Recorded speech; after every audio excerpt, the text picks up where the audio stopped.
Assalamualaikum warahmatullahi wabarakatuh. Selamat pagi menjelang siang teman-teman semua, para petani, pekebun, pemula maupun profesional. Kali ini saya akan mengajak teman-teman untuk ke sawah ya, untuk melihat-lihat tanaman sayuran kangkung. Teman-teman pasti sudah tahu ya, kangkung itu hampir semua suka, dan banyak rumah makan itu yang menyediakan sayuran dengan bahan dasar kangkung ya, adanya tumis atau apa, itu sangat digemari oleh para pembeli ya. Makanya di sini ya, di kampung sini dekat rumah ini banyak para petani menanam bayam ya. Karena apa? Karena daya belinya itu banyak sekali ya, khususnya dari rumah makan dan warung-warung makan, juga warung-warung sayuran di pinggir jalan itu ya. Sambil saya lihatkan ya nanti ya bedengan kangkung ini, sekalian nanti saya review berapa penghasilan menanam kangkung itu. Apakah kangkung bisa membuat para petani kaya dan beralih dari nanam padi menanam sayuran kangkung. Baiklah, kita lihatkan kangkungnya. Inilah teman-teman hamparan tanaman sayuran kangkung ya. Ini mungkin bentar lagi, mungkin ya sekitar seminggu lagi dipetik teman-teman, karena ini masih agak kecil ya. Kayak gini teman-teman, saya lihatkan itu hamparannya luas sekali. Ini ukurannya sama ini, ukurannya itu lebarnya 2,5 meter, panjangnya sekitar 20 meter ya. Jadi ini totalnya sekitar satu bedeng ini 50 meter teman-teman. Saya lihatkan ya, sambil saya cerita dikit tentang keuntungan menanam kangkung dibanding dengan menanam padi teman-teman. Dari 50 meter ini biasanya bisa didapatkan ya 200 ikat. Kalau udah panen itu 200, paling enggak itu rata-rata 200 ikat kangkung ya teman-teman. Jadi per ikatnya itu biasanya petani itu menjualnya sekitar 2.000 ya, 2.000 per ikat. Jadi 2.200 ya. Ini kan bisa 200 ikat, 200 dibagi 20 udah berapa ini? Udah 100 ya. Nah, kayak gini udah 100.000.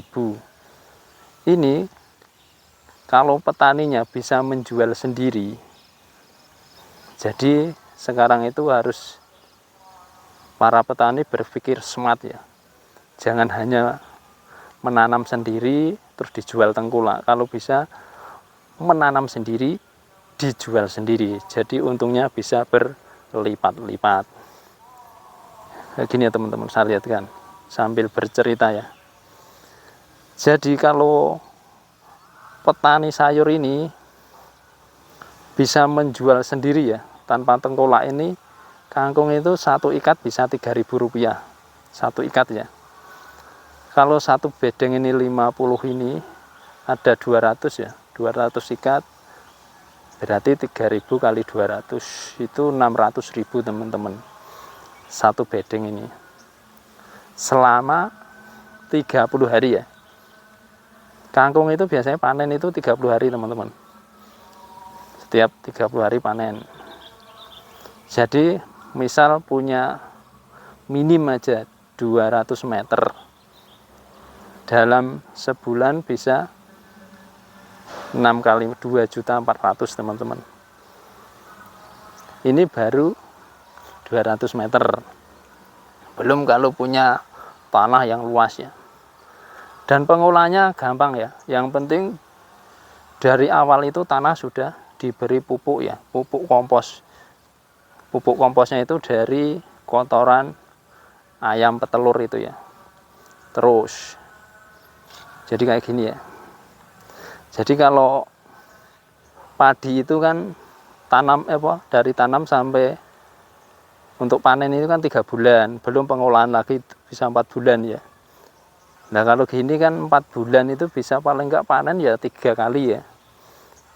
Kalau pengolahannya sehari aja bisa sampai ini, enggak terlalu lama. kalau tanahnya udah jadi, teman-teman. Jadi tiap bulan bisa panen kayak gini ya.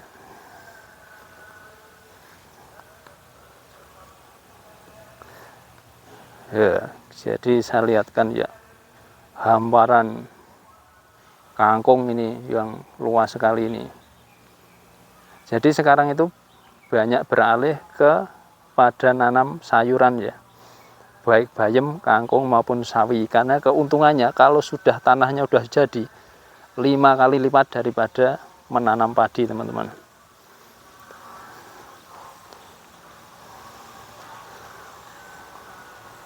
Demikian tadi teman-teman review singkat saya tentang keuntungan apabila kita para petani menanam kangkung.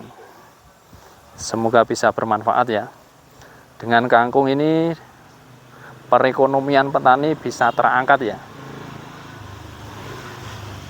bisa bagus. Terima kasih waktunya. Selamat bertani. Dari saya Denny Kalasani. Assalamualaikum warahmatullahi wabarakatuh.